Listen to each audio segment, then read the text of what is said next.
ఒక గ్రామంలో చోటా భీమ్ ఉండేవాడు.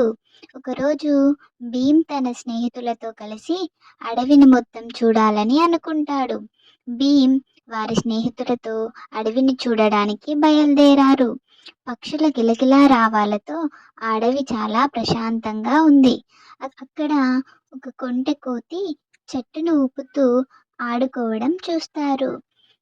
ఆ కోతి భీమ్ మరియు అతని స్నేహితులను చూస్తుంది.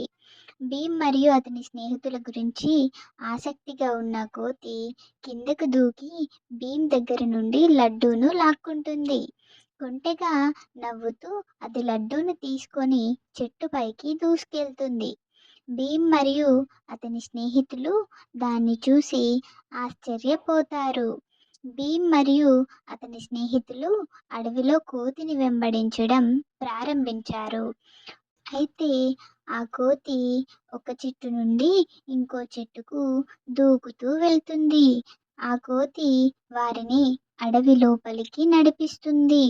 చిన్న చిన్న రాళ్ళు, ప్రవాహాలు, పొదలు దాటుకుంటూ వేటలో వాళ్ళందరికీ ఉత్సాహాన్ని పెంచుతుంది. ఇలా పరిగెడుతూ పరిగెడుతూ వాళ్ళందరినీ అడవిలోకి తీసుకెళ్తూ ఒక నిధి దగ్గరికి తీసుకెళ్తుంది.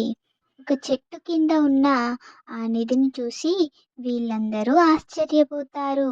ఆ కోతి ఆ నిధిని తెరవమని వారిని ఉత్సాహంగా ఆహ్వానిస్తుంది. తన అపురూపమైన శక్తిని ఉపయోగించి భీమ్ నిధి పెట్టెని తెరుస్తాడు. ఆ నిధి లోపల వారికి ఆభరణాలు మరియు బంగారు నాణేలు కనిపిస్తాయి. అయితే భీమ్ దానిని తమ కోసం ఉంచుకోకుండా గ్రామస్తులతో పంచుకోవాలని నిర్ణయించుకున్నాడు. భీమ్ మరియు అతని స్నేహితులు కోతితో పాటు నిధిని తీసుకొని వారి గ్రామానికి తిరిగి వస్తారు. గ్రామస్తులు వారి చుట్టూ చేరి ఆశ్చర్యపడి కృతజ్ఞతతో ఉన్నారు. భీమ్ చిరునవ్వుతో నిధిని గ్రామాధిపతికి అందజేస్తాడు.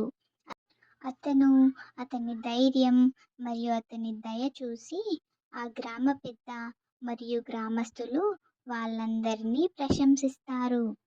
అయితే సూర్యుడు అస్తమిస్తున్నప్పుడు కోతి భీమ్ మరియు అతని స్నేహితులకు వీడ్కోలు పలుకుతూ గ్రామానికి సమీపంలో ఉన్న చెట్టుపైకి ఎక్కుతుంది. భీమ్ నవ్వుతూ మీతో స్నేహం చాలా సంతోషంగా ఉంది. మీరు ఎప్పుడైనా మా వద్దకు రండి అని చెప్పాడు. అందుకు సరే అని చెప్పి కోతి నవ్వుతూ అడవిలోకి అదృశ్యమవుతుంది. మరికొన్ని ఇలాంటి మంచి మంచి కథల కోసం మన ఛానల్ని సబ్స్క్రైబ్ చేయండి.